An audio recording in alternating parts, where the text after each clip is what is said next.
Hey guys what's up, कैसे हैं आप सब लोग। सो चलिए गाइस एमाइंस में केमिकल रिएक्शंस में आगे चलते हैं।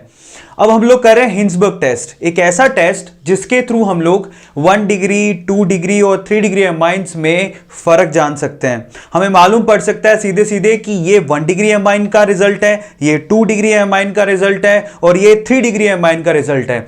इनफैक्ट ये टेस्ट सबसे ज्यादा इंपॉर्टेंट है और सबसे ज्यादा आसानी से आपको एमाइन के अंदर डिफरेंस करके दे सकता है।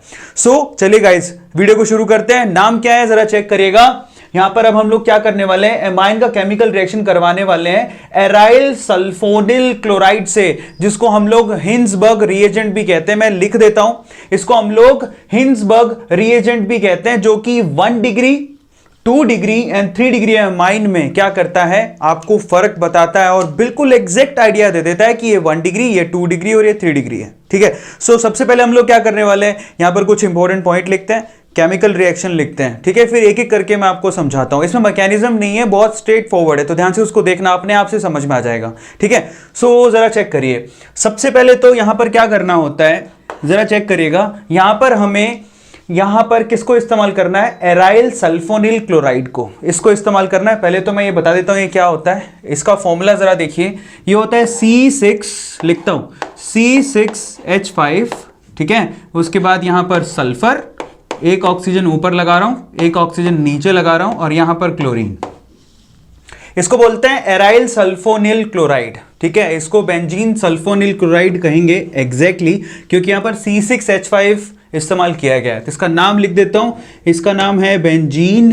ठीक है, बेंजीन सल्फोनिल क्लोराइड।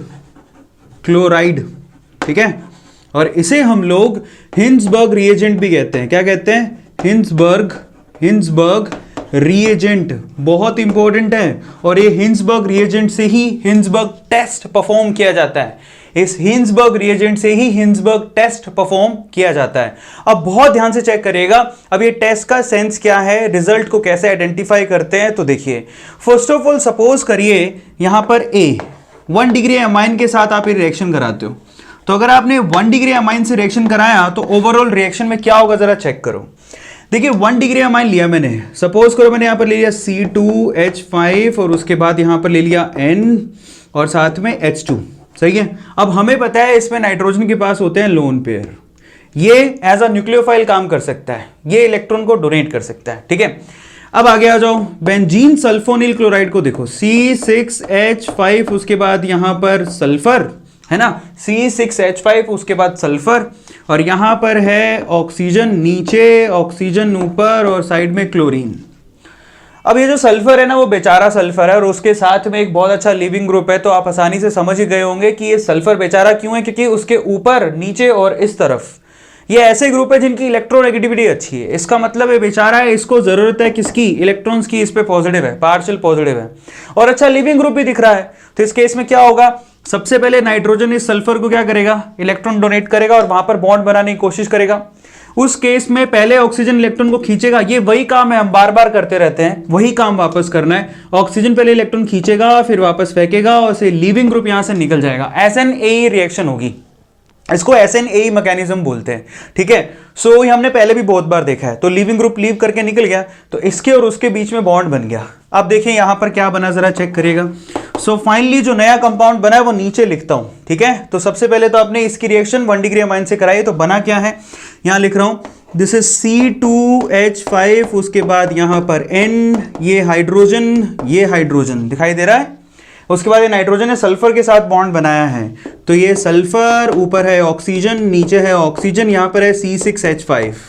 ये देखिए सीधे सीधे लिख सकते हो, और नाइट्रोजन में क्या आएगा, पॉजिटिव। क्यों, क्योंकि उसने इलेक्ट्रॉन डोनेट किए।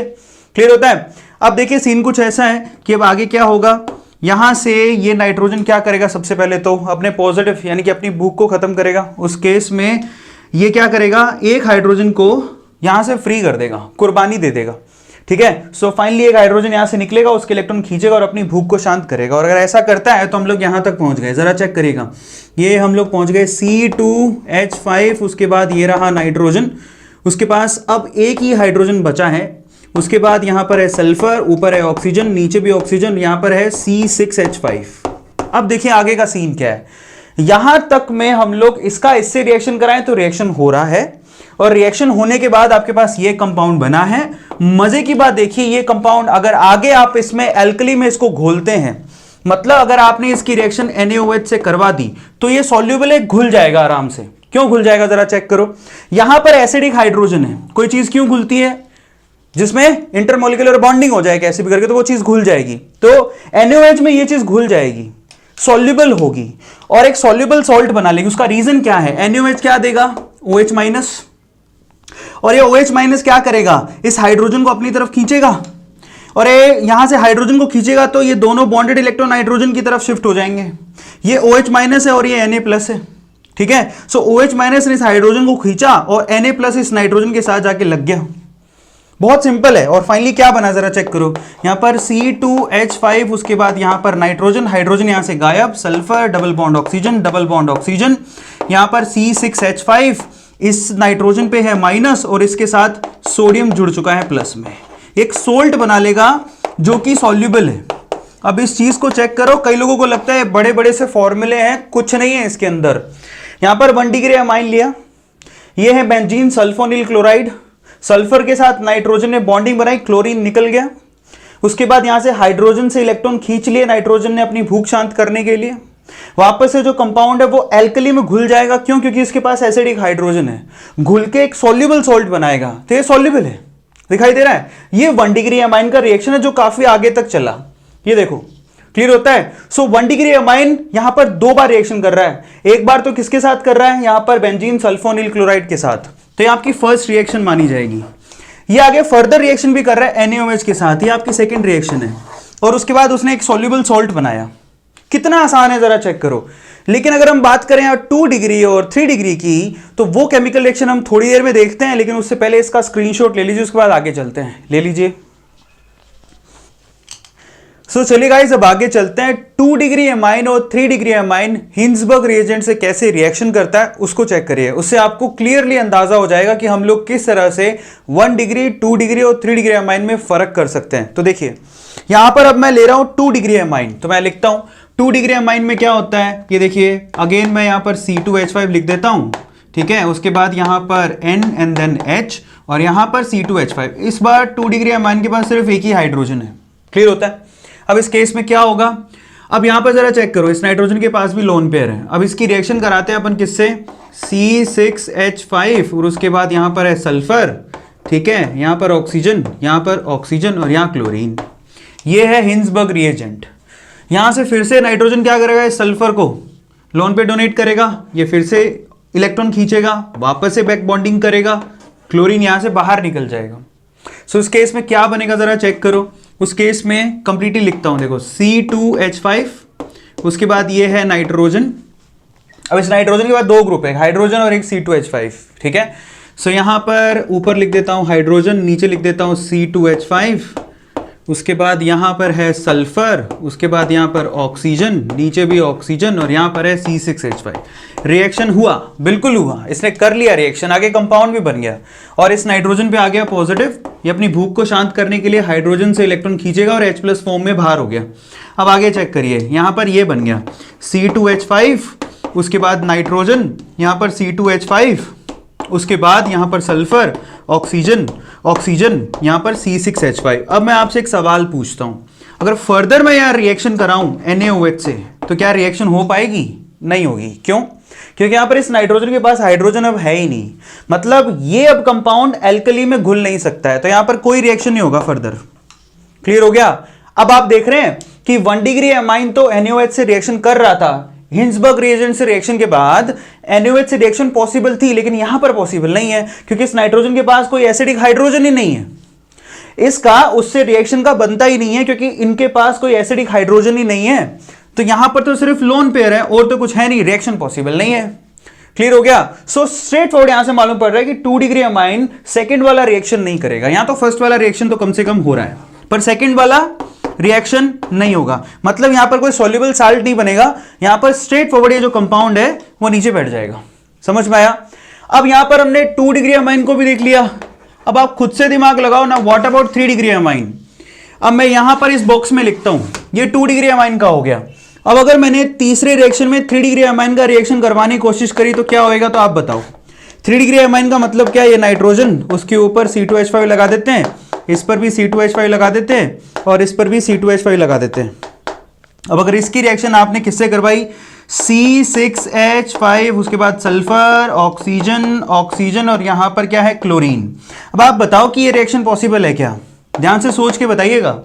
मान लीजिए कि इस नाइट्रोजन, लोन पेयर तो है इसके पास, मान लीजिए इस नाइट्रोजन ने सल्फर को अप्रोच करा, बॉन्ड बना भी लिया, ठीक है। उस केस में आपके पास कुछ ऐसा कंपाउंड बन गया, मान लेते हैं यहां पर ये C2H5, आजू बाजू देखो C2H5, ठीक है, यहां पर C2H5, उसके बाद यहां सल्फर को उसने मान लो जोड़ भी लिया और एक क्लोरीन बाहर निकल भी गया, ऐसा मान लेते हैं, ठीक है, ये बनेगा। लेकिन इस नाइट्रोजन पे आ रहा है पॉजिटिव। अब बताइए कि अपने इलेक्ट्रॉन किससे खींचेगा, ये एल्काइल ग्रुप अब यहां से लीव नहीं कर सकता है भाई, क्लियर होता है, इतनी एनर्जी नहीं है। तो इस केस में वो यही बॉन्ड को वापस तोड़ लेगा और अपने इलेक्ट्रॉन को खींच लेगा और पीछे की तरफ चला जाएगा। इसका मतलब ये दोनों आपस में रिएक्ट करते ही नहीं है, नो कंपाउंड। और एक्चुअली एक्सपेरिमेंटली ऐसा देखा गया है कि यहां पर 3 डिग्री अमाइन हिंसबर्ग रिएजेंट से रिएक्शन नहीं करते, क्रॉस लगा रहा हूं, क्योंकि अगर ये कंपाउंड बनाएंगे भी तो वापस पीछे की तरफ चले जाएंगे, क्योंकि नाइट्रोजन ये बॉन्ड तोड़ेगा अपनी जरूरत को पूरा करने के लिए, क्योंकि ये बॉन्ड वो नहीं तोड़ सकता, इतनी एनर्जी नहीं है। तो मजे की बात देखो, 1 डिग्री अमाइन तो कंप्लीट रिएक्शन कर रहा था, NaOH तक जाने के बाद एक सॉल्युबल सॉल्ट बना रहा था। 2 डिग्री अमाइन NaOH से रिएक्शन नहीं कर रहा था, और 3 डिग्री अमाइन तो यहां पर हिंसबर्ग रिएजेंट से ही रिएक्शन नहीं कर रहा है, हिंसबर्ग रिएजेंट से ही रिएक्शन नहीं कर रहा है। तो इस तरह से आप आसानी से 1 डिग्री, 2 डिग्री और 3 डिग्री अमाइन में फर्क जान सकते हो। फटाफट से इसका स्क्रीनशॉट ले लो, ये बहुत ही आसान है। इन शॉर्ट अगर मैं कहूं आपसे तो मैं यहां पर एक बॉक्स में इस चीज को बंद कर देता हूं, जरा ध्यान से उसको चेक करिएगा। ये लीजिए, ये देखिए 1 डिग्री ये रिएक्शन करेगा, ठीक है, और फुल सॉल्युबल सॉल्ट बनाएगा, दोनों से। किससे, एक तो हिंसबर्ग रिएजेंट और NaOH दोनों से करेगा। शॉर्ट में लिख रहा हूं, 2 डिग्री सिर्फ और सिर्फ हिंसबर्ग रिएजेंट से रिएक्शन करेगा, NaOH से रिएक्शन नहीं करेगा। NaOH से फर्दर रिएक्शन कराओगे, नहीं होगी।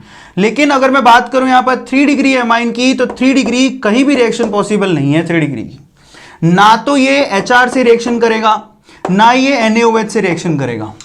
1 डिग्री दोनों से करेगा, 2 डिग्री सिर्फ HR से करेगा, NaOH से नहीं करेगा, और 3 डिग्री दोनों से ही नहीं करेगा।